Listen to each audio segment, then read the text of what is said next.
Olá pessoal, todos bem? Na aula de hoje nós vamos iniciar a correção do 35º exame. Na parte de direito tributário são 5 questões importantíssimas aí para quem vai fazer ou estudar para os próximos exames. Se você gostar do conteúdo, você pode deixar o seu like, se inscrever no canal e ativar o sininho para receber as notificações das demais aulas que estão por vir. Vamos à aula!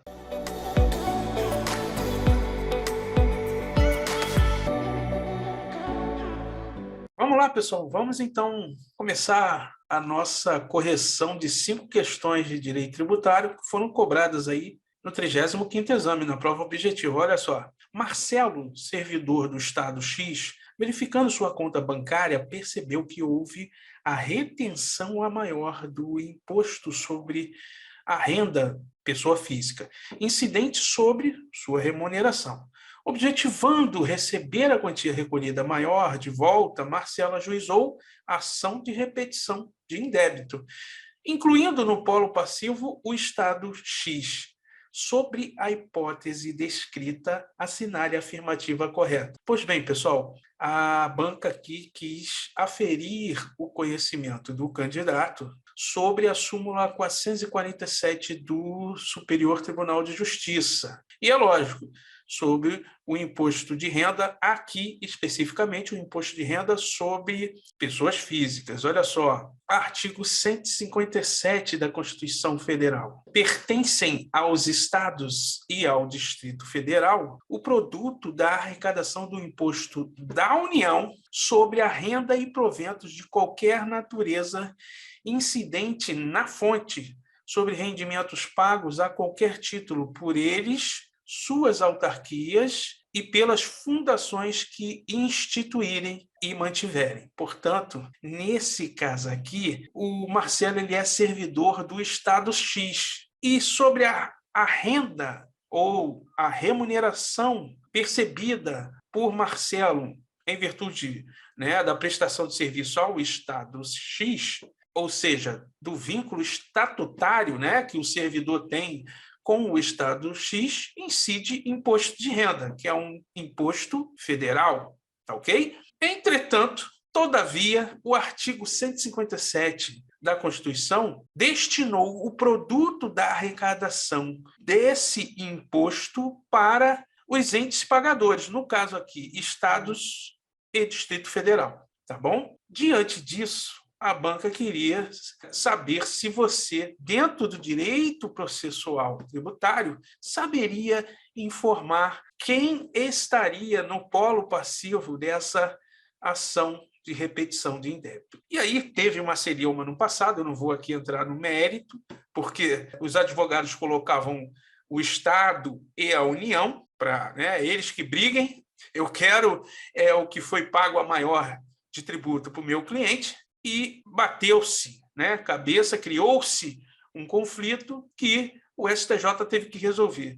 E o STJ resolveu da seguinte forma: lá, os estados e o Distrito Federal são partes legítimas na ação de restituição de imposto de renda retido na fonte proposta por seus servidores. E aí, os advogados agora, a partir de 2010, ou seja, na atualidade, de 2010 para cá, eles, diante dessa súmula, sabem que se o servidor é do município e teve imposto de renda retido a maior, ele vai colocar o município no polo passivo.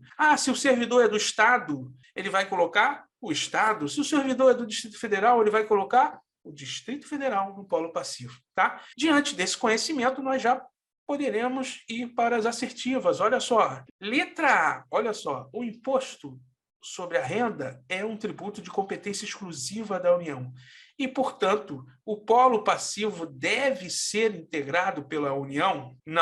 Não deve. Como falou aqui, deve ser integrado pela União, deixou a assertiva incorreta. Por quê? Porque antigamente, já falamos, os advogados colocavam União e o ente pagador, Estado ou município. Hoje, depois da súmula, a União vai alegar ilegitimidade, tá bom? Diante disso, quando o examinador coloca aqui que no polo passivo deve integrar a União, ele deixou a assertiva A incorreta. Letra B. Marcelo não possui legitimidade ativa para propor ação de repetição de indébito, visto que não suportou o ônus do tributo. Ele suportou sim. Por quê? Porque o Estado X reteve esse imposto A maior na fonte, ou seja, saiu lá do salário dele. Se ele recebia 10 mil, e um exemplo, o imposto era 900 e foi descontado dele 1.000, nós temos aí R$ 100 de valor a maior a ser restituído, ok? Que ele suportou porque foi descontado lá dos seus vencimentos, ok? Então, dizer que ele não suportou deixou a assertiva B incorreta, tá? E outra coisa, Marcelo é legítimo sim, né? Ele possui legitimidade ativa, né? A discussão aqui estava, na verdade, na legitimidade passiva. Não há dúvida de que Marcelo possui sim a legitimidade ativa para propor ou ajuizar ação de repetição de indébito. Letra C é o gabarito da questão, pessoal. Olha só. Somente o Estado X tem legitimidade para figurar no polo passivo da ação de restituição posta por seus servidores. Exatamente esse é o gabarito da questão. Fundamento. Súmula 447 do STJ, que acabou com essa celeuma, ok? Letra D. Na letra D, o examinador colocou lá que tanto o Estado X quanto a União, né? Tanto um quanto o outro, deixou a assertiva incorreta. Na verdade, é somente o Estado X deve figurar no polo passivo dessa ação. Tá ok? Gabarito é letra C. Vamos para a próxima. Olá, pessoal. Questão 23, prova tipo 1 branca. A empresa pública estadual XYZ S.A., com imunidade tributária, que desonera do pagamento do imposto sobre renda de pessoa jurídica, reconhecida desde o ano de 2020 por decisão do Supremo Tribunal Federal, transitada e julgada. Deixou de cumprir diversas obrigações acessórias relativas ao IRPJ, referente ao ano base de 2021. Em decorrência disso, foi autuada e recebeu multa pelo descumprimento de obrigações tributárias acessórias. A empresa procura você, como advogado ou advogada, indagando sobre a validade da exigência desta penalidade pecuniária, uma vez que sua imunidade já foi reconhecida. Diante desse cenário, sobre a autuação fiscal e a respectiva cobrança de multa, assinale a afirmativa correta. Então, pessoal, o examinador aqui, mais uma vez, porque é recorrente esse assunto na prova da OAB, no direito tributário, obrigação acessória e obrigação principal, tá? É um assunto que trata aí de negócio jurídico, da relação jurídica, né, entre sujeito ativo e sujeito passivo, e você deveria saber o seguinte, ó, fui bem direto aqui, ó. Diferentemente do direito civil, em que o acessório segue, em regra, o principal, no direito tributário, obrigação principal e obrigação acessória são autônomas. Guarde isso, porque isso está sempre em prova. Tá? Uma pegadinha que demora para você entender, não cai de primeira, mas quando cai essa ficha, você não erra mais. Tá? Professor, aonde está escrito que no direito civil a obrigação acessória segue a principal? Está aqui, ó, artigo 184 do Código Civil. Respeitada a intenção das partes, a invalidade parcial de um negócio jurídico não o prejudicará na parte válida, se esta for separável. A invalidade da obrigação principal implica a das obrigações acessórias, mas a destas não induz a da obrigação principal, tá? Então, perceba que se determinado sujeito passivo da relação jurídica civil, tá ok? Deixar de pagar uma dívida resultante de um negócio jurídico no prazo, vai ser cobrado dele, provavelmente, a obrigação principal mais multas, porventura previstas nesse contrato. Se por um acaso, tá, da vida ficar reconhecida a invalidade desse negócio jurídico, cai principal e cai a multa. Por quê? Porque se não é devido nem o principal, muito menos vai ficar a multa, né? Porque ele atrasou aí o pagamento da obrigação civil. Já no direito tributário, esses dois conceitos jurídicos são autônomos. Olha só, artigo 113 do CTN, a obrigação tributária ela é principal ou acessória. A obrigação principal surge com a ocorrência do fato gerador. Tem por objeto o pagamento de tributo ou penalidade pecuniária e extingue-se juntamente com o crédito dela decorrente. Então, quando você paga o crédito, você vai lá, paga o seu IPTU, a obrigação principal se extingue, tá? Parágrafo 2º, olha lá, a obrigação acessória decorre da legislação tributária e tem por objeto as prestações positivas ou negativas nela previstas no interesse da arrecadação ou da fiscalização de tributos. Então, está lá, né? Você é obrigado a todo mês declarar o seu movimento na sua loja, que você vende mercadorias e você é contribuinte do ICMS estadual, ok? E você é obrigado a ir lá e fazer a declaração do seu movimento. Se você, por um acaso, né, deixou de fazer essa declaração, vai ter prevista lá uma penalidade na legislação, tá? Por exemplo, 5% do valor do tributo, né, já que você atrasou. Aí você vem e fala, não, olha só, eu atrasei, mas na verdade eu atrasei a declaração. Mas olha aqui, ó, eu recolhi, tá? Aí o servidor lá da Fazenda Estadual vai chegar para você e vai falar, não, tudo bem, você recolheu o principal, mas existe uma multa pelo atraso. Mas peraí, eu paguei o principal. Por que eu tenho que pagar a multa pelo atraso na declaração? Eu só atrasei a declaração. Mas na data eu já tinha mais ou menos em mente, fui lá no banco e paguei. Sim, mas o correto era você declarar e depois pagar. Você inverteu aí a ordem. E pela não declaração, temos a multa. E ainda que você tenha resolvido, né, a obrigação principal, a obrigação acessória, pelo seu simples descumprimento, se converte em obrigação principal. Olha lá, parágrafo 3º, a obrigação acessória, pelo simples fato de sua inobservância, converte-se em obrigação principal relativamente à penalidade pecuniária. Tá ok? Então, você deveria saber desses institutos, deveria ter essa característica ou essa diferença entre o direito civil e o direito tributário na sua mente, para então nós irmos para as assertivas. Diante desse cenário sobre a autuação fiscal e a respectiva cobrança de multa, assinale a afirmativa correta. Letra A. São inválidas e ilegais por inexistir a obrigação tributária principal. Por quê? Porque o ente aqui é imune. Imunidade é o quê? Imunidade ela é não incidência constitucionalmente qualificada, né? Ou seja, é a Constituição que diz que a empresa pública estadual XYZ não precisa recolher determinado tributo. Nesse caso aqui, imposto de renda à pessoa jurídica, tá ok? Entretanto, ele, ainda que imune, ela deve realizar, sim, as obrigações acessórias, ok? E aí, não tem nada de ilegal a União aqui, no caso, cobrar a penalidade pecuniária pela infração aí, pelo descumprimento de obrigações acessórias, ok? Então, ó, quando coloca aqui, ó, são inválidas e ilegais, deixou assertiva a incorreta, ok?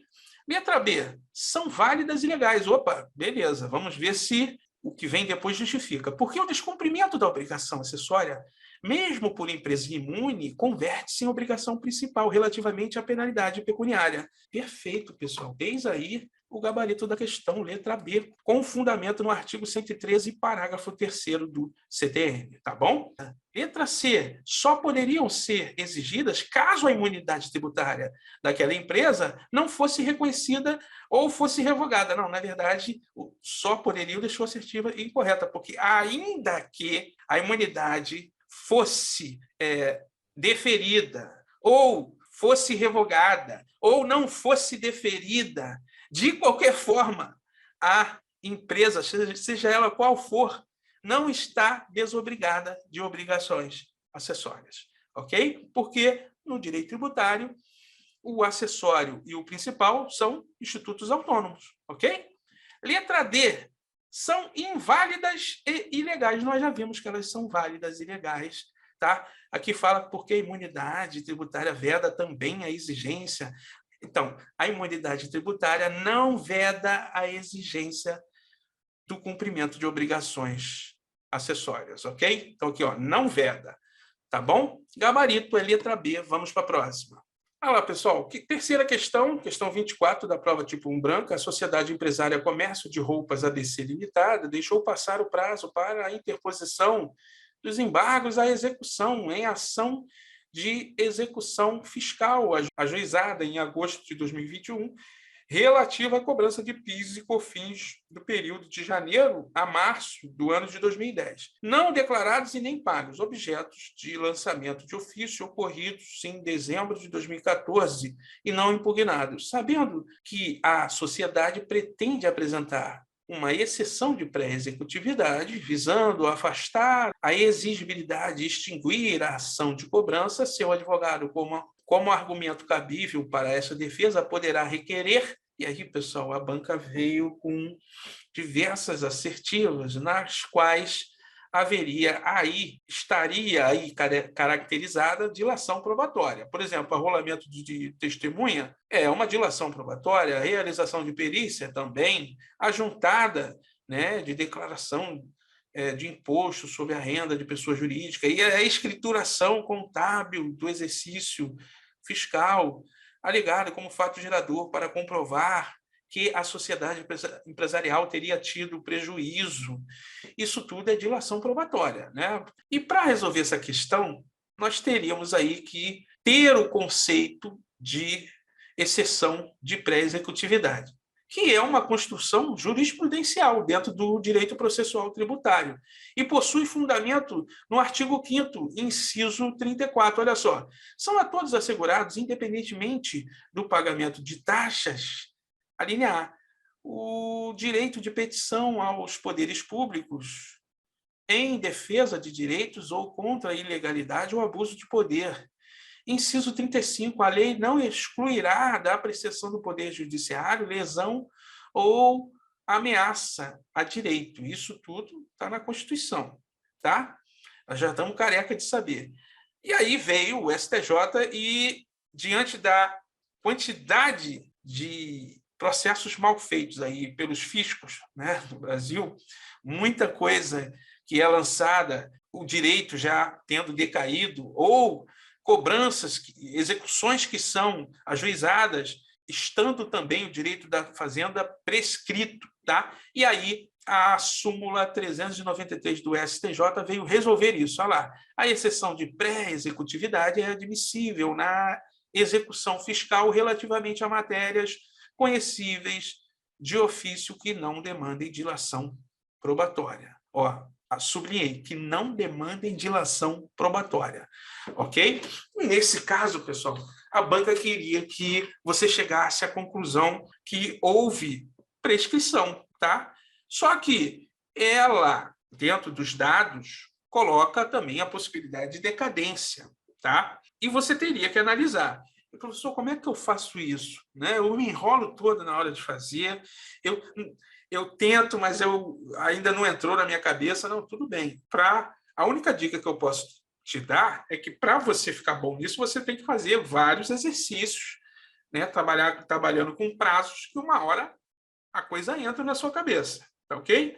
E eu trouxe aqui uma ilustração justamente para nós trabalharmos isso agora. Olha só, questão 24, prova tipo 1 branca. Coloquei o caso concreto aí, ó, cobrança de PIS e COFINS do período de janeiro a março de 2010, não declarados e nem pagos, objetos de lançamento de ofício. O que é lançamento de ofício?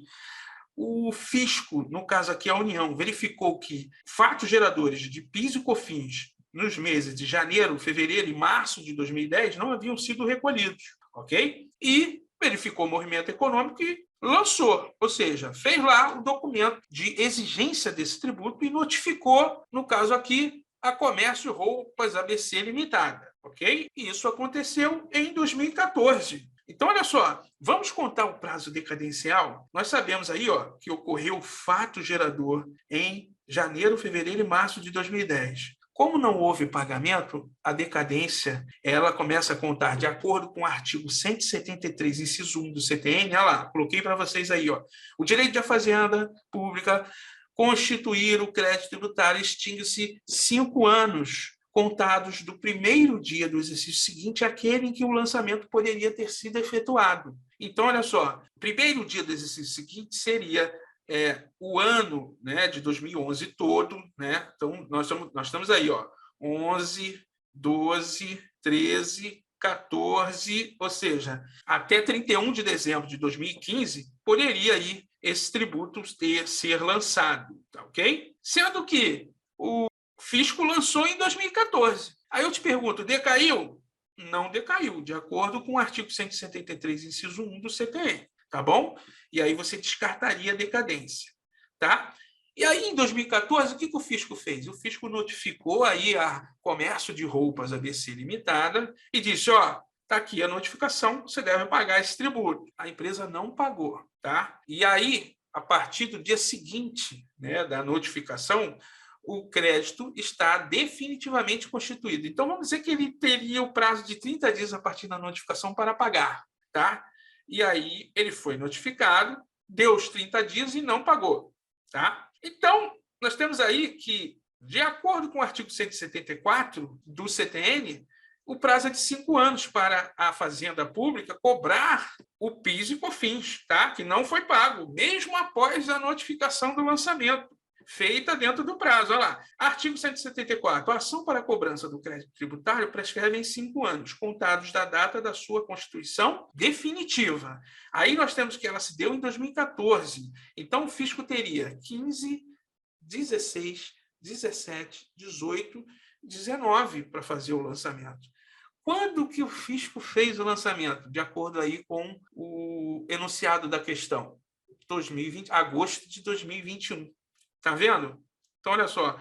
Quando do ajuizamento em 2021, o direito de cobrança estava prescrito. E aí o advogado teria que fazer aqui essa lição que nós acabamos de fazer com a ilustração, demonstrar isso para o juiz e alegar que trata-se de uma matéria conhecida de ofício. Por quê? Porque nós estamos falando de prescrição. Não há necessidade de dilação probatória, né? E ela perdeu o prazo dos embargos à execução, porque poderia alegar isso nos embargos, tá? Mas não alegou, né? Perdeu o prazo. E aí, o que o advogado ou a advogada vai fazer? Exceção de pré-executividade, tá bom? Trabalhado, então, esse conceito, vamos para as assertivas. Olha só que interessante. Ó. Letra A. O arrolamento de testemunhas, ex-funcionários, para comprovar que não teria havido vendas.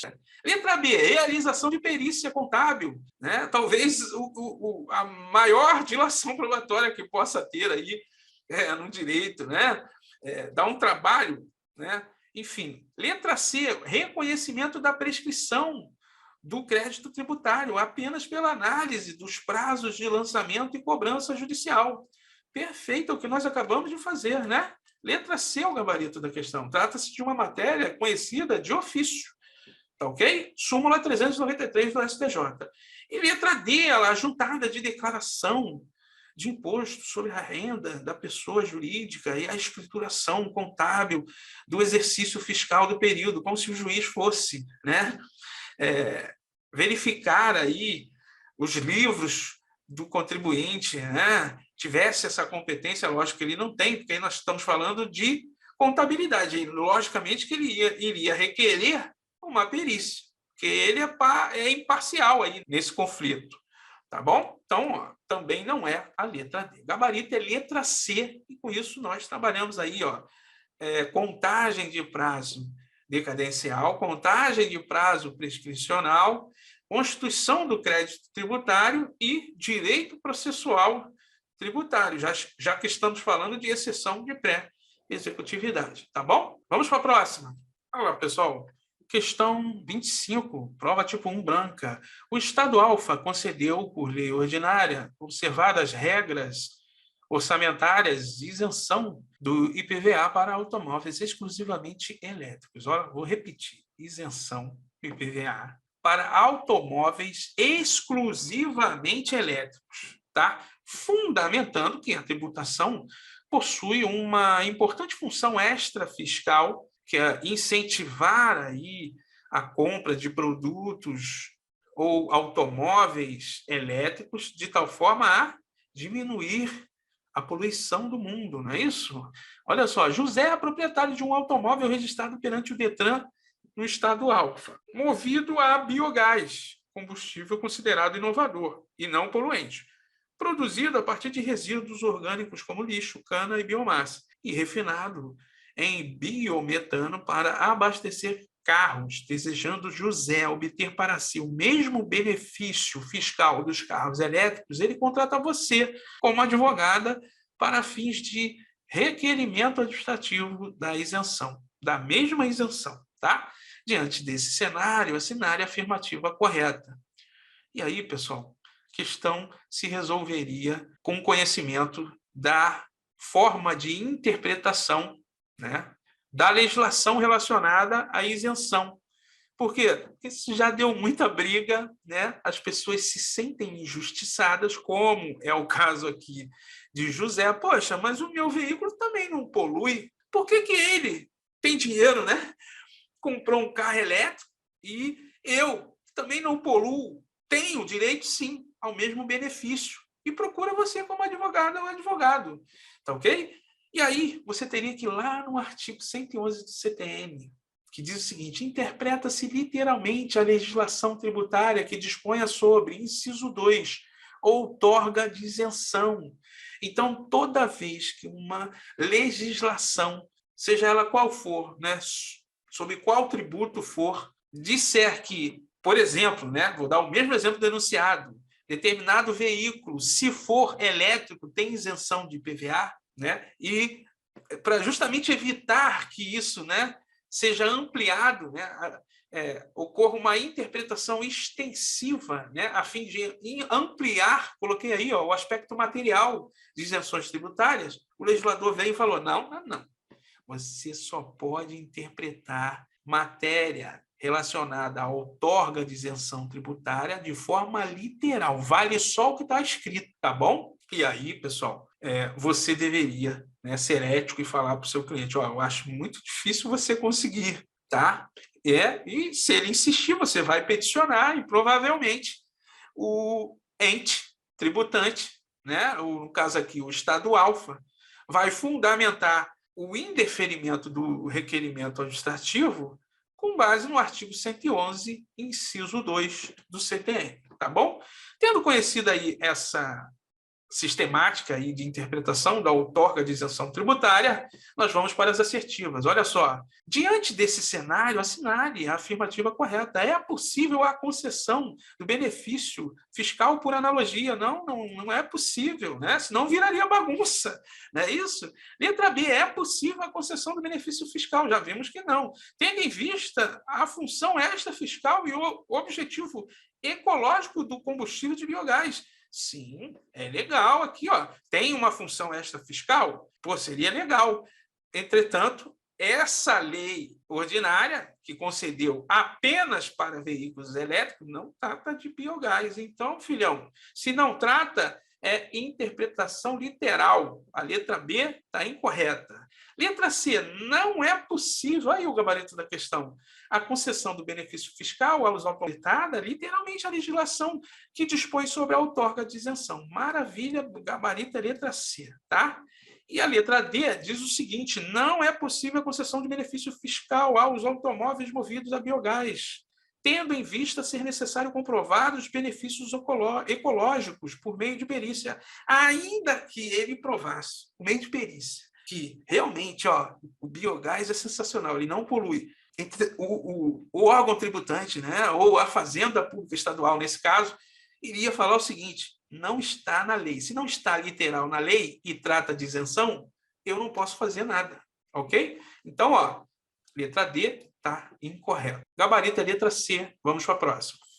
Olha lá, pessoal, questão 26, questão polêmica, né? Que o pessoal caiu na pegadinha aí, todo mundo achou que seria IPI, E não era. E eu vou mostrar aqui por que não era. Olha só. A Sociedade Empresária ABC Limitada foi criada em janeiro de 2020 e estabelecida no município Alfa. É especializada em recalchutagem de pneus, atividade na qual o cliente entrega os seus pneus, né, do seu automóvel ao estabelecimento para que esses passem por um complexo processo de recuperação da borracha e de sua forma, raspagem, colagem, vulcanização, transformando o pneu velho e desgastado em um pneu novo para uso do respectivo cliente em seu automóvel. Antes de iniciar suas atividades, ainda na base de regularização fiscal, você é chamado para emitir parecer sobre qual imposto incidirá naquela operação. Diante desse cenário, incidirá, e aí a maioria do pessoal foi na letra C. Por quê? Porque viram, né? Poxa, transformando, né, o pneu velho e desgastado em um pneu novo, um complexo processo de recuperação de borracha. Sim, entretanto, isso foi feito sob encomenda, tá? E eu vou mostrar aqui para vocês que isso é fato gerador do ISS. Aonde está isso, professor? Lei Complementar 116 de 2003, que trata aí de normas gerais em matéria de imposto sobre serviço de qualquer natureza de competência dos municípios, tá? Olha lá. Artigo 1º. O imposto sobre serviço de qualquer natureza de competência dos municípios e do Distrito Federal tem como fato gerador a prestação de serviço constante na lista anexa, ainda que esses não se constituam como atividade preponderante do prestador, tá?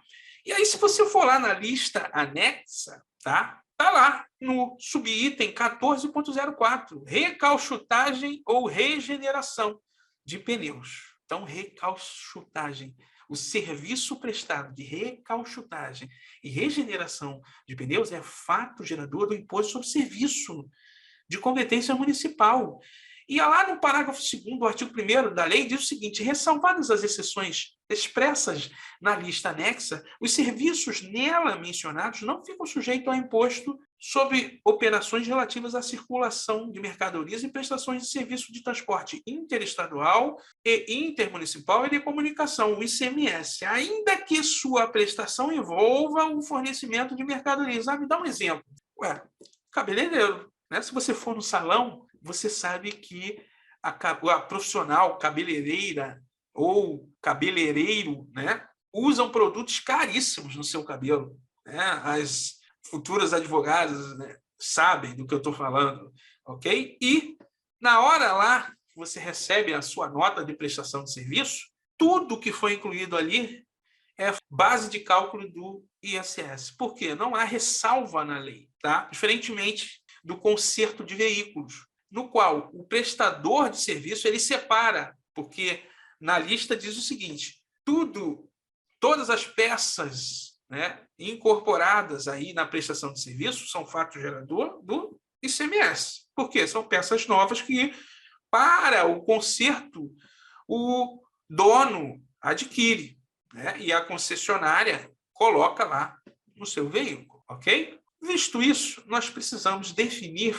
a atividade de industrialização. Eu coloquei aqui para vocês, como industrialização é caracterizada qualquer operação que modifique a natureza, o funcionamento, o acabamento, a apresentação ou a finalidade do produto, ou o aperfeiçoe para consumo. Fundamento: Lei 4.502 de 1964, ok?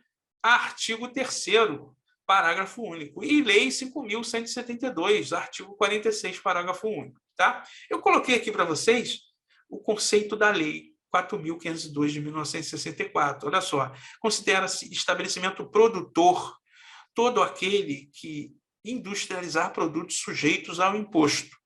Que imposto? Hoje, o IPI.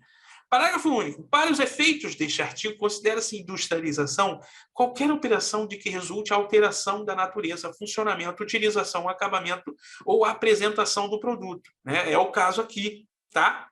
No qual ele pega um pneu velho e, com o processo de transformação, que no caso aqui é feito sob encomenda, né, ele fica com aspecto de novo e ganha uma sobrevida, tá?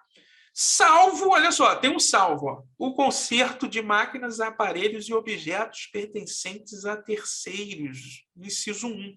O conserto de máquinas, aparelhos e objetos pertencentes a terceiros. Então, nesse caso do enunciado, quando o dono do veículo para lá e fala, ó, esses pneus são meus, mas eu quero que você dê uma recalchutada neles, porque eu estou sem dinheiro, não posso comprar pneu novo, e de tal forma que eles ganhem uma sobrevida. Então, para efeitos, né, de IPI, isso não é mercadoria, é objeto de terceiros e está na exceção, de acordo com a lei, artigo 3º da Lei 4.502, de 1964. Tá ok?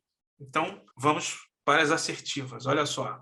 Letra A. Diante desse cenário, incidirá o imposto sobre serviços, uma vez que a atividade da sociedade empresária é realizada sob encomenda, pessoal. Ó, encomenda do proprietário do imóvel, dono dos pneus. Por quê?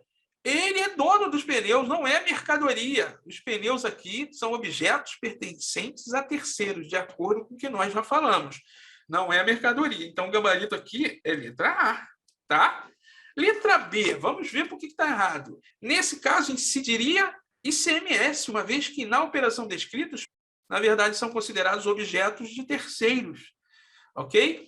Letra C é o imposto sobre produtos industrializados, uma vez que na operação descrita há um processo de industrialização na recalchutagem de pneus, na espécie transformação.